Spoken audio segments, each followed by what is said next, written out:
तो मैं कैप्टन साहब आए और अपनी बातचीत रखी। नमस्कार साथियों। अग्निपथ, अग्निवीर,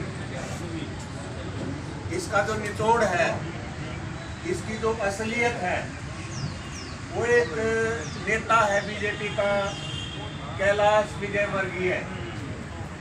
उसके ऊपर बलात्कार का केस है, बाल शोषण का भी केस है, और ये बीजेपी के नेताओं के लिए कोई नई बात नहीं है। लेकिन अग्निवीर और अग्निपथ की असलियत उसने 2 लाइन में बता दी कि भाई अग्निवीरा ने हम भाजपा के ऑफिस में चौकीदार रखेंगे, ये हालत होने वाली है हमारे अग्निवीरों। जो किसान आंदोलन चला था, 3 कानून थे, उसमें सरकार ने बहुत टाइम लगाया भकान खाकर लोगों को, क्योंकि वो कॉम्प्लिकेटेड से थे। APCL और ये क्या नाम है, ठेके वाला, या मतलब एसेंशियल कमोडिटीज एक्ट, हमें बहुत समय लगा समझाने में किसानों को, युवाओं को। बहुत जिद्दोजहद चलती थी कि ना ये ठीक है, ये गलत है, एक्सप्लेन करना सारा। लेकिन जो ये अग्निपथ अग्निवीर वाला है, इसके अंदर तो सरकार तीसरे दिन ही एक्सपोज होगी, तीसरे दिन ही सरकार बैकफुट पर आ गई। उसने तीसरे दिन ही पीछे नई घोषणाएं करनी शुरू कर दी, कहना शुरू कर दिया कि हम इनको डिग्री देंगे। मैं पूछता हूँ कहाँ से डिग्री दोगे भाई? वहाँ तो समय 2 मिनट जवान के पास झूठ बोल रहे हैं पूरी तरह से। स्किल सर्टिफिकेट देंगे, उस स्किल सर्टिफिकेट की कोई वैल्यू नहीं है बाहर। उसके बाद कह रहे बीमा जो था 40 लाख से 1 करोड़ का कर दिया, सारी की सारी वैसे अपन उसमें बोल रहे हैं। और उससे खराब बात ये है कि खुद सामने आने के बजाय सेना के उच्च अधिकारियों को सामने कर रहे हैं। हम हमारे जो सर्विंग जनरल हैं, उनकी इस बात का हम विरोध करते हैं कि वो हमारे युवाओं को धमका रहे हैं। यहाँ तक कि उन्होंने ये भी कहा कि जो भर्ती होके आएंगे उनसे हम एफिडेविट मांगेंगे। ये पूरी तरह से कानूनी तौर पर गलत बात है। हर सरकारी सर्विस के अंदर पुलिस वेरिफिकेशन होती है। इस तरह की भाषा बोलना उनके अधिकार क्षेत्र से बाहर है। उनसे सवाल पूछा गया, दागा गया, मेरे को नाम याद है, वो डागर लड़की थी दूरदर्शन की, उसने पहला सवाल उनसे पूछा कि ये जो आगजनी और जो ये हो रहा है, ये सारी चीजें गुलाबजनी जो होगी, उनके फोटो निकाले जाएंगे, उनको हम सेना में नहीं लेंगे।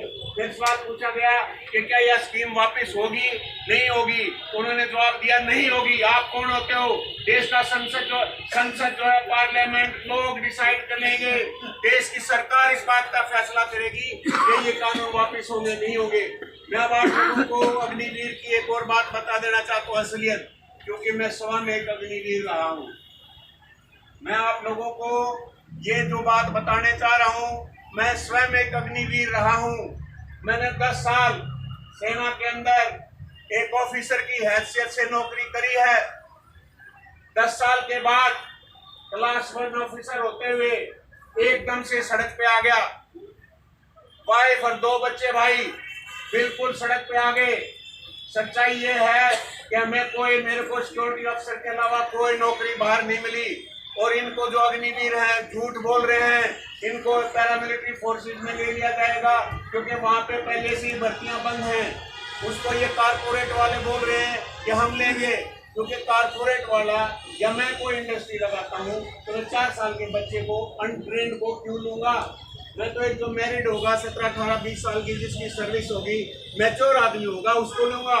लाखों पूर्व सैनिक यहाँ पे खड़े हुए हैं। खट्टर साहब कहते हैं हम उनको नौकरी देंगे।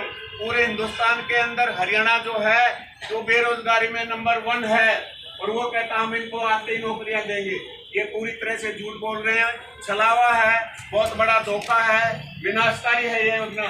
मैं आपको बताता हूँ, 30 साल पहले, 32 साल पहले हमने लड़ाई शुरू करी थी अग्निवीर के खिलाफ। ये देखो, अगस्त 1990 में मैंने सेना छोड़ी थी, इलस्ट्रेटेड वीकली ऑफ इंडिया में। ये मेरा इंटरव्यू 4 नवंबर 1990 के illustrated weekly off India, Bharat के इंडिया की एक बहुत बड़ी अंग्रेजी पत्रिका होती थी, उसके अंदर छपा था। इसके अंदर इशू क्या उठाए? हमने ये इशू उठाए कि आप हमें कोई पेंशन नहीं दे रहे, अग्निवीरों को कोई पेंशन नहीं मिलेगी। नंबर 2, 10 साल सेना में सर्विस करने के बाद मुझे कोई पेंशन, मुझे कोई हेल्थ कवर नहीं मिल रहा, कोई मेडिकल फैसिलिटी नहीं है। मैं हर साल 50 से 60 हजार रुपए का हेल्थ कवर, बीमा कवर अपनी फैमिली के लिए लेता हूँ। 10 साल सर्विस करने के बाद तो अग्निवीरों, तुम तो सिर्फ 4 साल में बाहर बैठ दिए जाओगे, कोई तुम्हें मेडिकल सुविधा नहीं मिलेगी।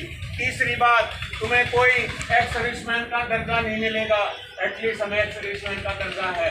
तुम्हें कोई कैंटीन की फैसिलिटी नहीं मिलेगी, एटलीस्ट हमें कैंटीन की फैसिलिटी है।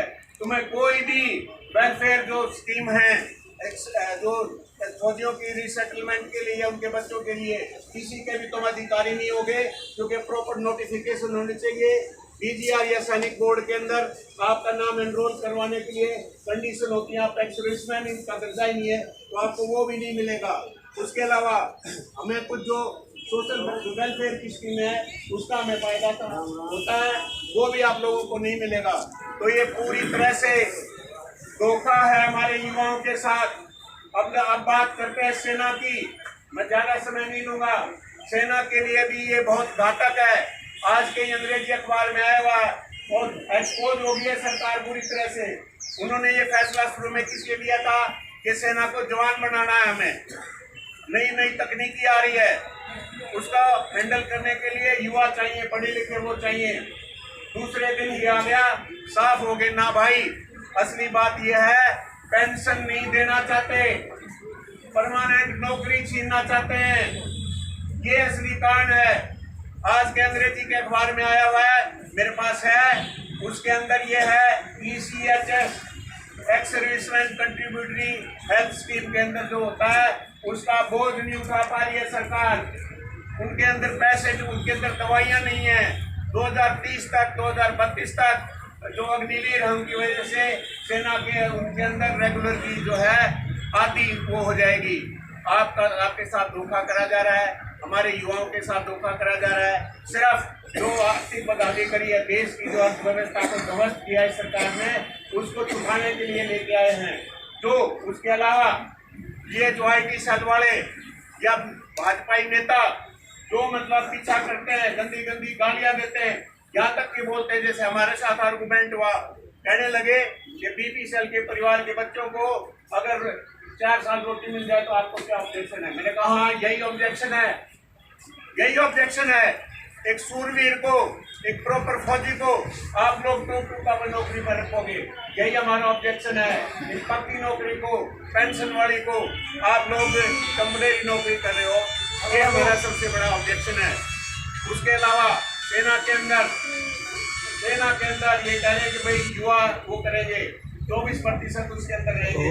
आपको अगर ज्यादा वो करना है तो 17 साल की जो वो है एज, उसकी उम्र है रिटायरमेंट की, उसको 15 साल कर लो। 35 या 39 साल में बूढ़ा नहीं हो जाता, जवान होता है। 35 से 38 साल के बहुत ऐसे हैं जिन्होंने ओलंपिक में गोल्ड मेडल जीता है और खेलों में बड़ी बड़ी उपलब्धियां हासिल करी हैं। तो कुल मिला के साथियों, भाइयों बहनों, ये बहुत ही मतलब एक षड्यंत्र है हमारे युवाओं के साथ। और ये जो सरकार है, जो पहले रेलवे बेच चुकी है, BSNL, LIC, सबको ये इसने खत्म कर दिया है, ये उनकी चाल है। इसलिए जैसे सुमित ने कहा, आंदोलन की सफलता के लिए जरूरी है कि पीसफुल हो। युवा अगर ज्यादा भी ना आए तो हमारा फर्ज बनता है। हमने देश से बहुत कुछ लिया है, देश ने हमें बहुत कुछ दिया है, समाज ने हमें बहुत कुछ दिया है। उसको वापस करने के लिए हमें संगठित होकर, एकजुट होकर सरकार के इस फैसले का विरोध करना चाहिए। धन्यवाद।